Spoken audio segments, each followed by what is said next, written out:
Shalom saudara yang saya kasihi dalam Tuhan, salam sejahtera bagi kita semua. Terima kasih untuk semua saudara yang telah setia mengikuti channel Kristen ini. Teruslah dukung channel ini agar dapat menjadi berkat bagi banyak orang. Selamat bergabung saya ucapkan juga bagi Bapak Ibu Saudara yang baru pertama kali mengikuti channel Kristen ini. Mari kita bertumbuh bersama dalam pengenalan akan firman Tuhan. Sebelum lanjut video ini, jangan lupa untuk menekan tombol like, subscribe, dan komen. Serta tekan tanda lonceng agar saudara mendapat pemberitahuan video-video terbaru dari channel Kristen ini. Selamat mengikuti doa. Renungan firman Tuhan hari ini berjudul Hal yang menghalangi kuasa Tuhan bekerja.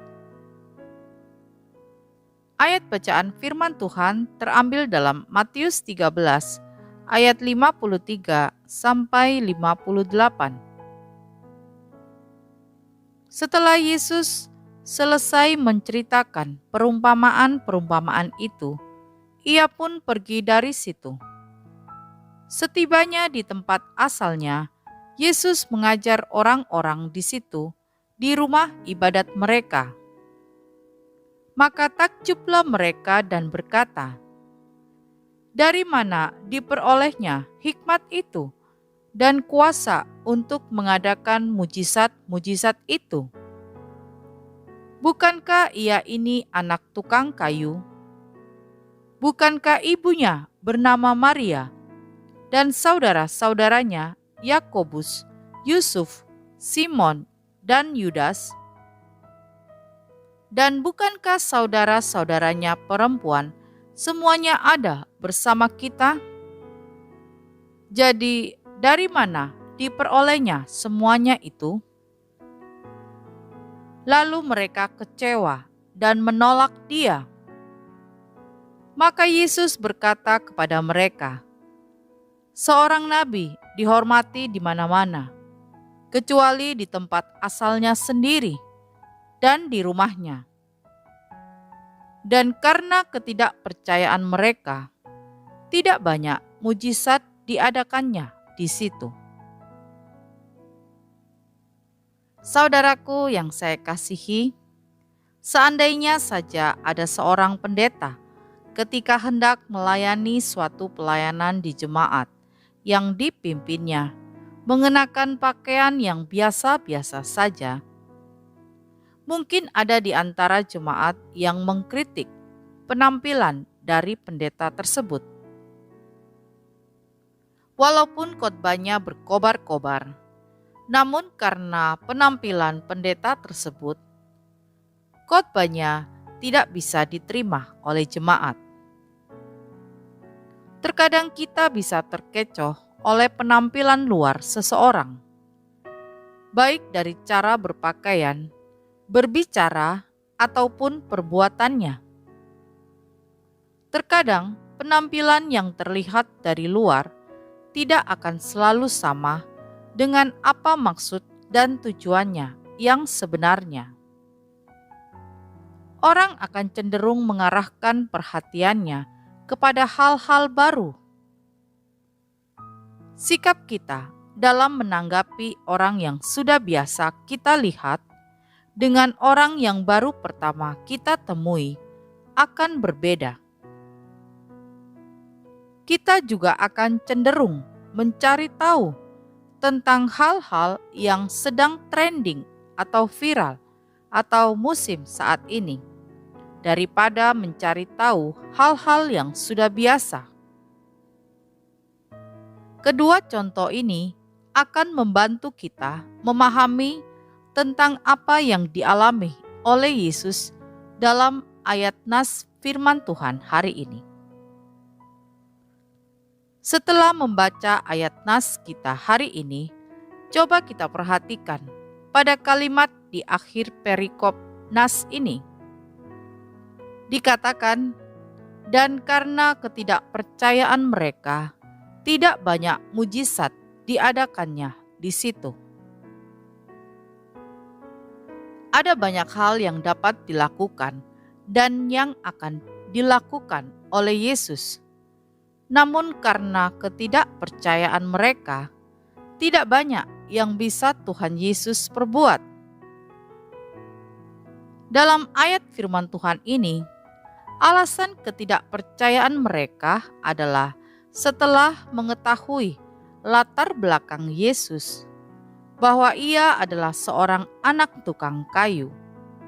Walaupun mulanya mereka takjub karena hikmat dan mujizat yang telah dibuatnya, namun ketakjuban berubah menjadi kekecewaan dan ketidakpercayaan.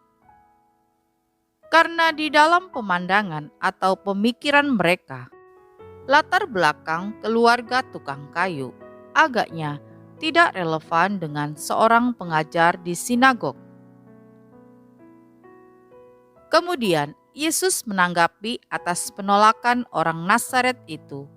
Yesus berkata, "Seorang nabi dihormati di mana-mana, kecuali di tempat asalnya sendiri dan di rumahnya." Mengapa Yesus berkata demikian?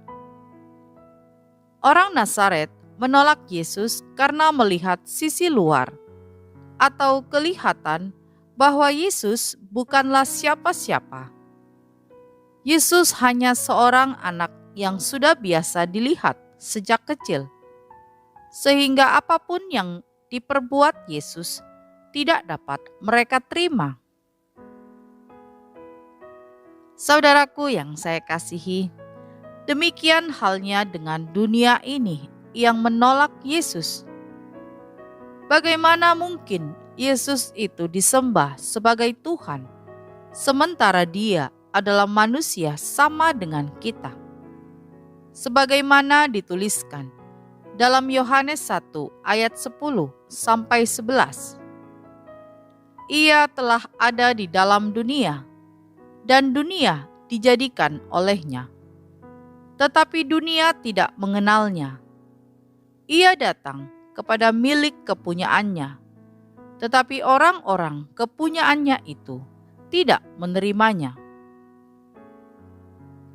Jika mendalami ayat nas firman Tuhan ini, banyak hal yang bisa kita gali tentang penerimaan kita pada Yesus sebagai Tuhan dalam konteks pengaplikasian iman kita sehari-hari.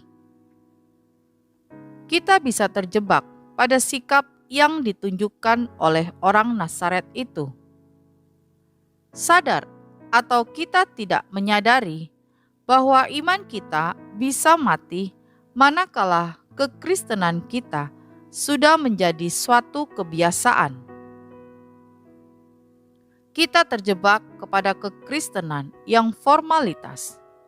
Walaupun kita sudah berdoa, kita menyanyikan kidung pujian, kita beribadah, namun semuanya itu berjalan tanpa makna yang berarti bagi pertumbuhan iman kita.